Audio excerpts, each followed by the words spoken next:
Iliyo karon makita nato nga way lain nga mi daot, mi lutos o misupa kang Hesus ang iyang kaubang kaugalingong katawhan nga mga Hudiyo. Sa laktod nga pagkasulti giunay si Hesus, giunay siya. Sa tupong kinabuhi daw nga panahon nga ang mga tao nga muunay nato, ang mga tao ra pod nga kapalibot nato parehas ni Hesus. Way laing modaot ninyo kanara po inyong kaubang cluster. Way laing manaway ninyo kanara po inyong kaubang lay minister o kaubang sa CWL.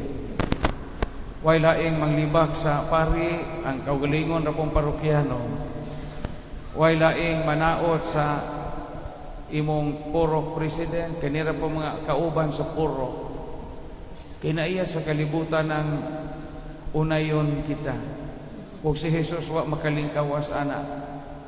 Ang hingunay ni Hesus og bato, hingunay ni Hesus nga mupatay niya, giunay sa siyang kaugalingong kadugo, kaugalingong katawhan ng mga Hudiyo.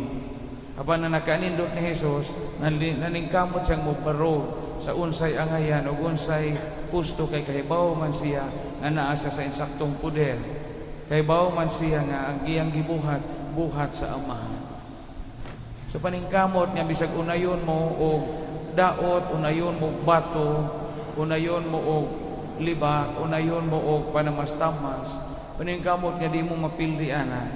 Basta kay nahibaw kamo nga naata sa insakto nga katarungan o sa insakto nga puder og nahibaw kita asa kitang dapita mo baro.